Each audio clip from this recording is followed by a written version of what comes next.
Hello everyone, I welcome you all to the 10th lecture of this course. The 10th lecture is on carbon nanotube and its bio applications. So in this lecture, we are going to learn what is carbon nanotube and what is the difference between single wall nanotube and multi-wall nanotube, and we are going to learn how to synthesize these carbon nanotubes, and also we are going to learn how to functionalize these carbon nanotubes and also the various applications of carbon nanotubes. So let us see what is carbon nanotube. The carbon nanotube can be described as a sheet of graphene rolled into a cylinder. So here you can see this animation. This is a graphene sheet. It is rolled into cylindrical shape. This is called as carbon nanotube. And this graphene, it is mainly made up of hexagonal rings of carbon, and these carbon nanotubes can have one layer or multiple layer of graphene sheet. If it is having one layer, that is single wall carbon nanotube. If it is having multiple layers, that is called as multi wall carbon nanotubes. Okay. And this carbon nanotubes can have caps at the ends. Okay. So we can have caps at the ends of this tube, so that we can load any therapeutic molecule or we can load any anti-cancer drugs inside the carbon nanotubes, and we can use it for various therapeutic application. So from where we get this graphene? So we will get the graphene from the graphite. Okay. So the single layer of graphene, if it is rolled into tubular form, that is called as single wall carbon nanotube, and if you are using multi layers of graphene, that is called as multi wall carbon nanotubes. Let us see the structure and morphology of carbon nanotubes. So the bonding in the carbon nanotube is sp2 with each atom joined to 3 neighbors as in graphite. Okay. So the tubes can therefore be considered as rolled up graphene sheets, and this bonding structure which is stronger than the sp3 bonds found in diamond, and also under high pressure these nanotubes can join together and form a nano wire. So let us see the difference between the single wall carbon nanotubes and multi wall carbon nanotubes. As I told you earlier, single wall is single layer of graphene and multi wall is multiple layer of graphene, and for synthesis it need catalyst, and here we can produce without the catalyst also, and here the bulk synthesis is difficult, but here bulk synthesis is easy, and the purity is poor here and purity is high. So the main important point is less accumulation in the body. Single wall nanotubes, it will accumulate less in the body, and multi wall nanotubes, it accumulate more in the body. So depends on your application, you have to select whether you need single wall nanotubes or multi wall nanotubes, because in some cases we need less accumulation and in some cases we need more accumulation. And let us see some of the properties of carbon nanotubes. So this is the strongest and most flexible material because of CC, covalent bonding. Okay. And it is 500 times greater than the aluminum and steel, and the maximum strain it can withstand is more than 10%, which is higher than any material, and it is having very high current carrying capacity, and also we can add any kind of functional group, that is called as functionalization. Adding a functional group is called as functionalization, and it is 100 times stronger than stainless steel, but it is 6 times lighter than the stainless steel, and it is hard than the diamond. Okay. And it is having high current carrying capacity and high thermal stability, and depends on the arrangement of the atoms, it can be metallic or it can be semiconducting. So let us see how to synthesize this carbon nanotube. So these are 3 approaches available to make the carbon nanotubes, that is arc discharge, chemical vapor deposition, and third one is laser ablation. So let us see how we can use these 3 methods and make the carbon nanotubes. First one is arc discharge method, and here you will connect 2 graphite rods to a power supply and place them a few millimeters apart. Okay. So that will make the carbon nanotubes. Here the yield will be like 30 to 90%, and you will get short tubes with diameter of 1.4 nanometer, and the advantages are like it can easily produce single wall nanotubes, and single wall nanotubes have few structural defects, so that is good for functionalization, and here we can make multi wall nanotubes without any catalyst. Okay. And it is not an expensive method. So the next method is chemical vapor deposition. So place the substrate in oven and heat to 600 degrees Celsius and slowly add carbon bearing gas such as methane. As gas decomposes, it produce carbon nanotubes. Okay. And here the yield will be like 20 to 100%, So, here we can get the long tubes with the diameter of 10 to 240 nanometer, and it is the easiest to scale up to industrial production, and here the purity will be high. And the next method is laser ablation. So, here you will be applying the laser light on the graphite and it will produce the carbon nanotubes. Here the yield will be like 70%, and the advantages are like primarily it is used for single wall nanotubes, and it is a pure material.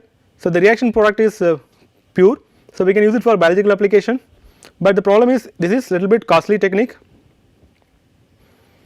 So, in this arc discharge you will be having this graphite, and cathode and anode will be connected and power will be applied, and all the carbon nanotubes will be deposited in this. Okay. And in this laser ablation, so you will be applying the laser light to the graphite target, okay, and this is kept in the furnace. The furnace is at 1200 degrees Celsius, and in presence of argon gas, so this laser light will vaporize your graphite target and it will produce the carbon nanotubes. So, that will be collected in a water cooled collector. So, next one is CVD, that is chemical vapor deposition.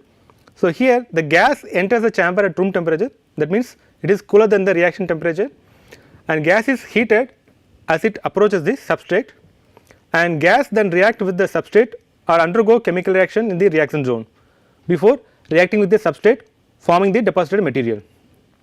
Here the gaseous products are then removed from the reaction chamber. Okay. So, this is a nanotube synthesis by CVD process setup. Okay. So, you will get this kind of powdered form of CNT, and this is a benchtop CVD apparatus. So, here the source of carbon atoms usually comes from an organic compound, okay.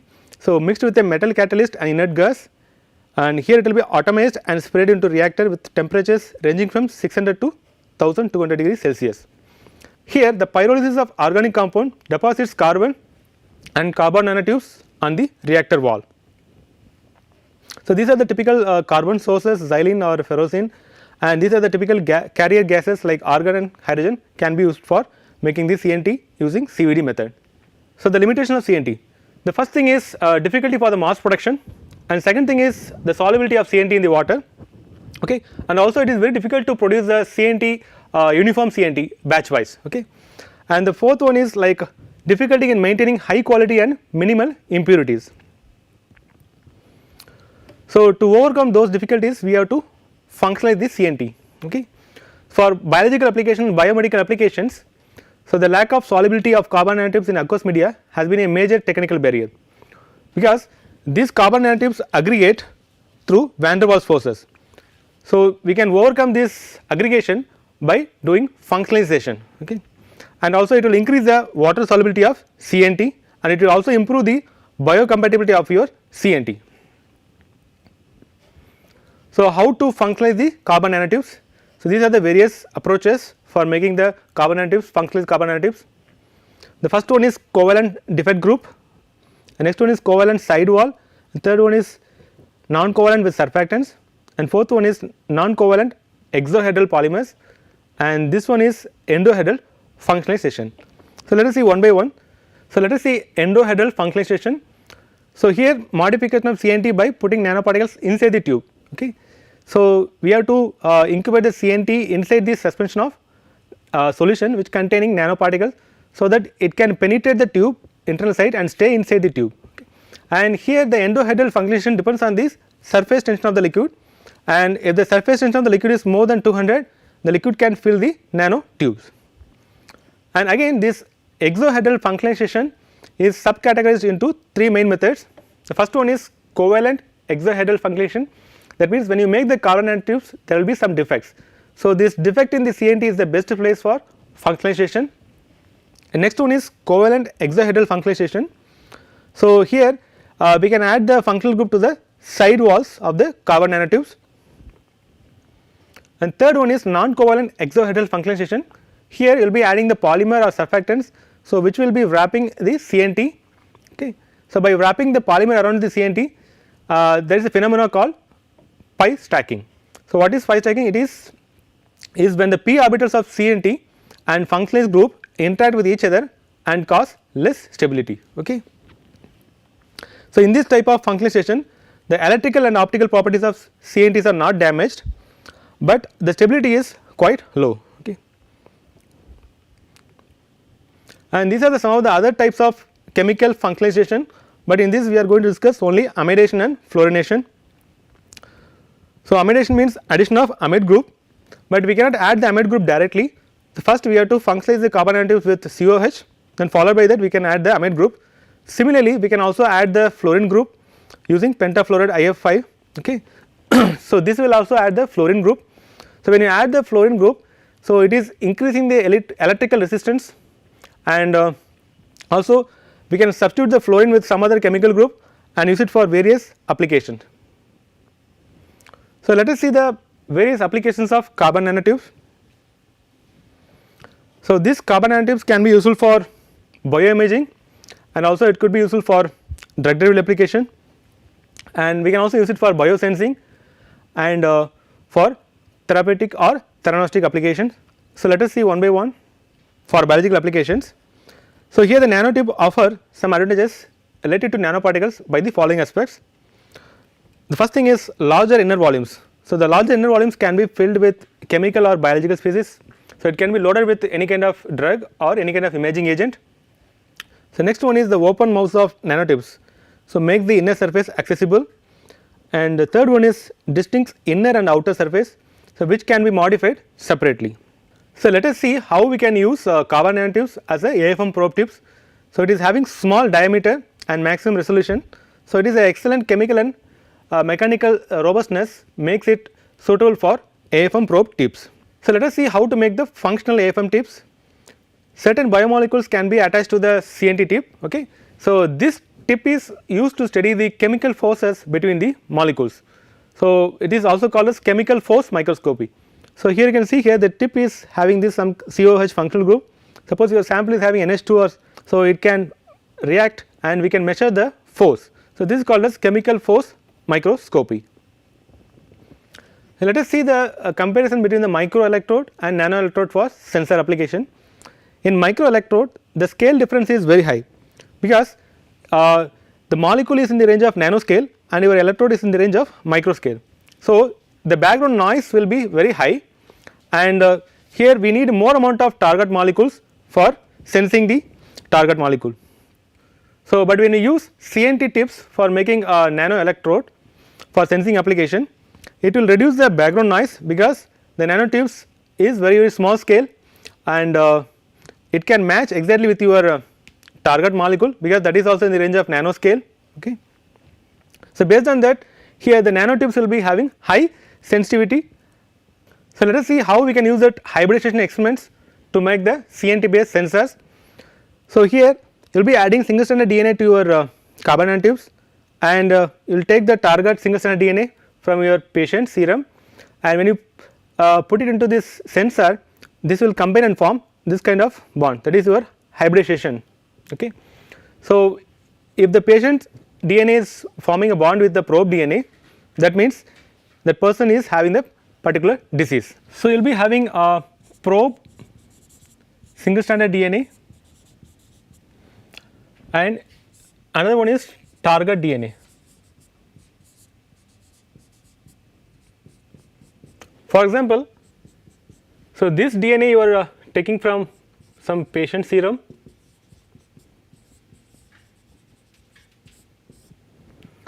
so when it come and form a bond with this probe DNA by hybridization, okay, so the electrical conductivity property of this CNT will be changed.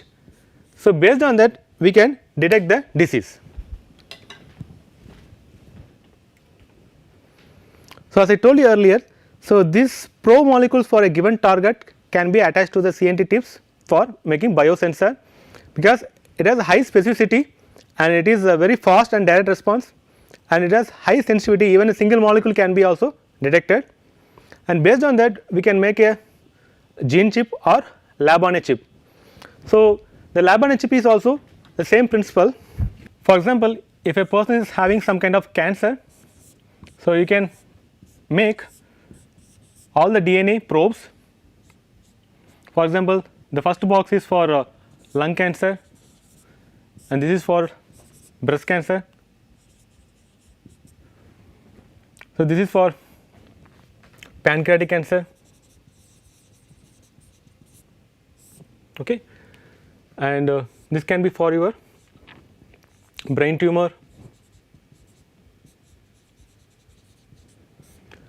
So we can have all the single stranded DNA probe in the microarray based chips, okay, and when you take the patient serum,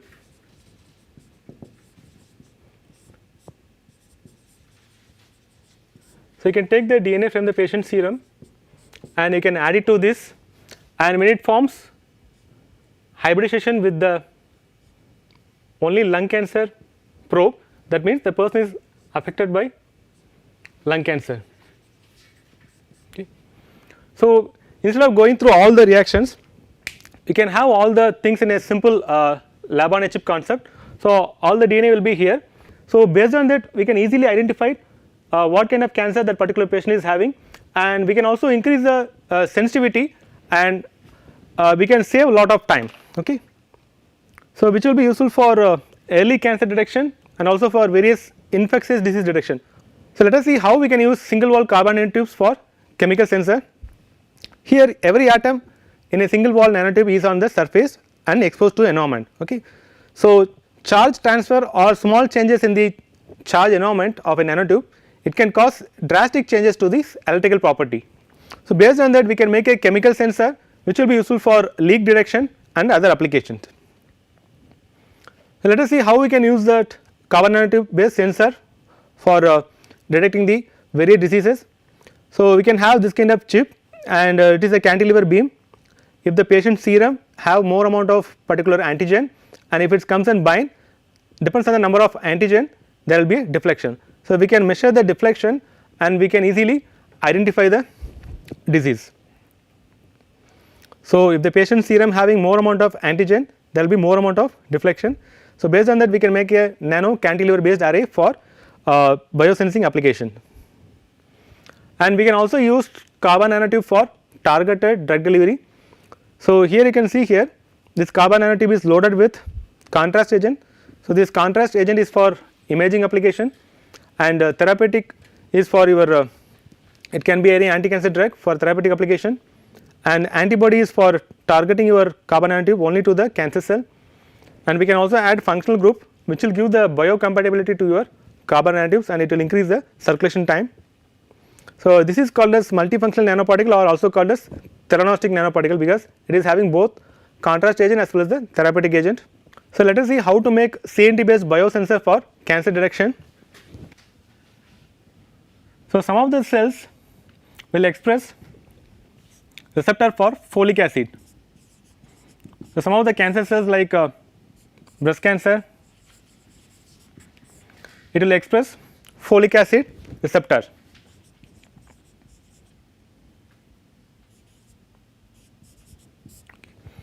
So when you make the carbon nanotubes with the folic acid,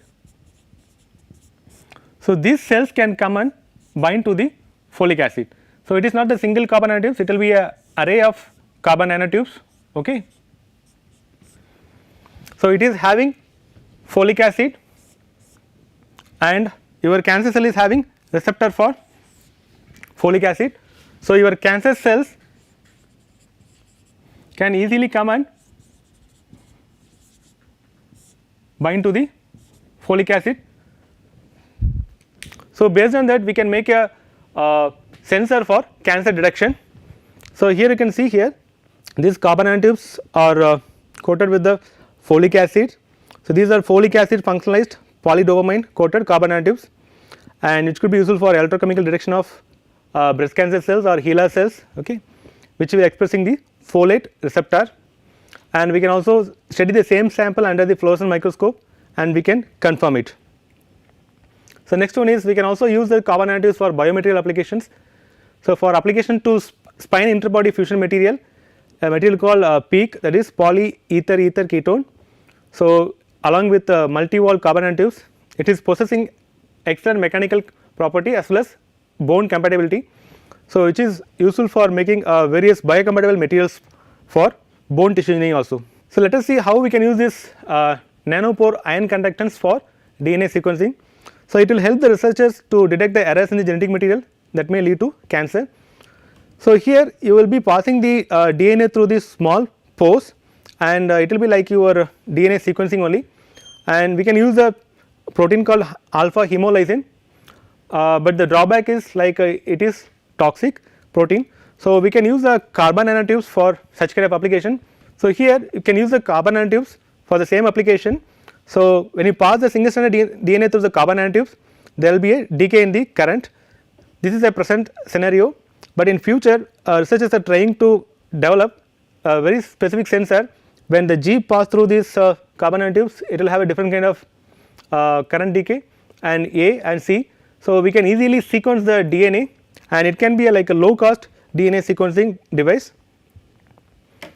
and we can also make a carbon nanotube based nano motors. You can see here it is like a nanoscale motor, and this is made up of like a gold attached to carbon nanotube, and due to electrical current it is spinning in this direction.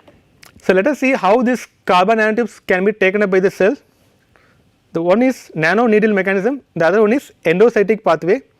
So, in this nano needle mechanism, it will directly inject the cells and it will release the drug, and the other one is endocytic pathway. So, here the CNT will be attached to the cell and endocytosis will happen, and your CNT will be in endosome, and this endosome will combine with the lysosome and it forms the endolysosome, and it will degrade and it will release the drug molecules into the cytoplasm. So, let us see how to create a simple strain and chemical sensor using pencil and paper.